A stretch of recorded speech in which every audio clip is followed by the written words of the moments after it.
The local election result in Northern Ireland sent shockwaves through British politics. Voters handed Republican Party Sinn Féin a historic victory, and now for the first time, Northern Ireland has a nationalist First Minister. A First Minister who wants a united Ireland, and that means a disunited UK. It's an impossible problem for the UK government, and the nationalists have seized on it.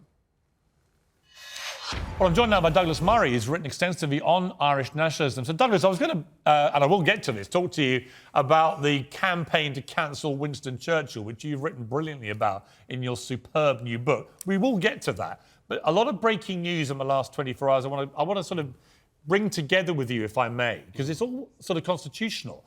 We have what's happened in Northern Ireland with Sinn Féin becoming the dominant party. We also have the Queen cancelling the state opening of Parliament, indicating that she is in a very poor way in terms of her health. That raises the spectre of what happens after the Queen, what happens to the monarchy, what happens to the United Kingdom with what's happening in Ireland and indeed in Scotland. What's your take on all this? And, you know, if you're going to look forward to, say, 10 years' time, will there be a monarchy? Will there be a United Kingdom? There'll be a monarchy. I would worry about the United Kingdom in these circumstances. As you say, Piers, I mean, the gains Sinn Féin made in the local elections, historic gains, should be troubling to anyone who is, like me, a unionist. Sinn Féin, of course, is an Irish nationalist party and is, as well, in my own view, an extremist party. And that isn't mere rhetoric. You know, Mary Lou MacDonald, the head of Sinn Féin, has an unbelievable track record. I mean, just that you mentioned Nazis earlier. You know, there's only one statue to a Nazi in Europe, and it sits in the park in Dublin. Sean Russell, an IRA member who died on a German Nazi U-boat in 1940. There's a statue to him in Dublin, and Sinn Féin always pay their respects there. Mary Lou MacDonald, a couple of years ago, was taken there to pay her respects. She was, as it were, bloodied by the more militant wings of Sinn Féin. That's totally normal in Sinn Féin history. It's not just that they were an extremist party in the past, it's that they are in the present. It's not just that they're Irish nationalists, that they are actually extreme Irish nationalists, violent Irish nationalists, always have been and seem to continue to be. I think it's an incredibly worrying development. As you say, alongside the ongoing success electorally of the Scots nationalists in the north, it's certainly possible that we could see the breakup of our country. It's something where I think everyone who recognises that the United Kingdom's been an enormous force for good in the world should really be very worried about. We should be very troubled by that. You know, the breaking up into these sort of mini national states within the United Kingdom, I think, would be a disaster. Yeah. And you're right, one other thing quickly. Of course, Her Majesty the Queen has presided over this period of peace and union, and I worry enormously about what comes after, as everyone does. Yeah, well, we'll be debating it later specifically about the future of the monarchy, but it is troubling times for people who believe in the United Kingdom and Great Britain and the monarchy. This is a worrying time, and there's no getting away from that. I want to turn to your book, Douglas. It's a terrific book, The War on the West. Specifically, I want to talk about the way we're treating historic heroes, not just Winston Churchill, who was voted the greatest Briton of all, although the Queen would run him a close second, I think.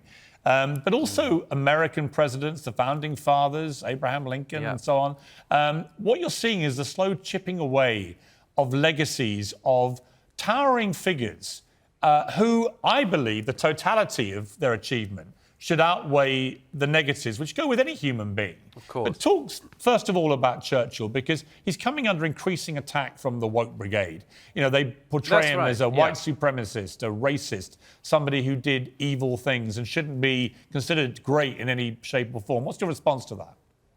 Yeah, they basically find him guilty of some Victorian attitudes, which, as you know, if you're born in Victorian England, you might well have some Victorian attitudes. Surprise, surprise. If you're born in the 19th century, it turns out you don't have all of 2022's views. But you're right. I mean, the anti-westernists, which is what I think they are, is not just woke. Woke's a sort of manifestation of it, but the people who just hate the West, hate the Western democracies, they keep trying to take down our hero figures. And when I first started noticing, I thought, this is very strange. You know, normally, cultural revolution, we start at the margins and move inwards. But they haven't. And I think that this is very telling. They have come for Winston Churchill and are defaming his reputation. And this isn't just the fringes. This isn't just some protesters graffitiing his statues. You know, it's things like the BBC, who now never run a story about Churchill without running a link to a page of the 10 worst crimes of Winston Churchill. We have the college named after him at Cambridge, running panels about his alleged racism and much more. And when I noticed this, I thought, this is strange. And then I looked at America, and it's the same thing. In America, the same thing of finding people guilty of being born in the past and having some attitudes of the past has been used to justify the removals of statues of the family. I mean, the lowest fathers, moment for me, Abraham Douglas, Lincoln. I thought the worst moment for me was when you had the Black Lives Matter protests in London, and they had to board up the statues in Parliament Square of Churchill, Mandela and Gandhi. Three of the great figures, really, of the last 100 years, had to be protected from a mob that may want to deface them and scrawl horrible graffiti on them. And I thought that was such a depressing moment.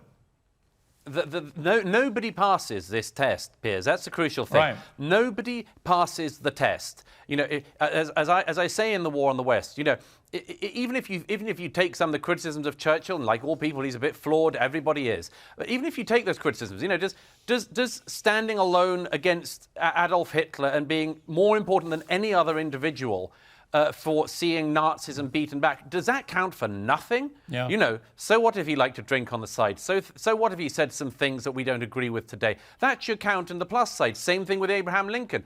Does freeing the slaves count for nothing? Apparently not now. Abraham Lincoln in America has the same treatment. And the point, even Gandhi, who you just mentioned, gets the same treatment. Nobody is good enough for these people who believe that history starts with them, and only they, in 2022, know what's right and wrong. These people, of course, are doing something very, very wicked, very quickly.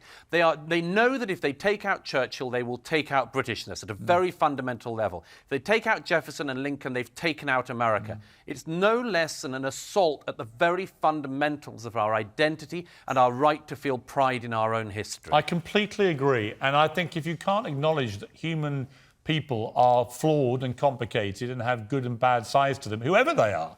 Nobody is completely saintly. You know, I've seen people now trying to rubbish Mother Teresa. It's like, really? Really? You think the totality of Mother Teresa's life is that she's an evil woman? And I'm sure the Queen will get it too when she passes on. It's like, just give it a rest. You know, we're allowed to have heroes who aren't perfect. Yeah. You know, I mean, Churchill. The Lady Astor statue only went up a couple of years ago. Yeah, exactly. And there are already calls for it to come down. Yeah, it's ridiculous. It's ridiculous. Douglas, it's a great book, The War on the West. Great to have you on. Please come back. Great to Love see having you you as a guest. Appreciate it.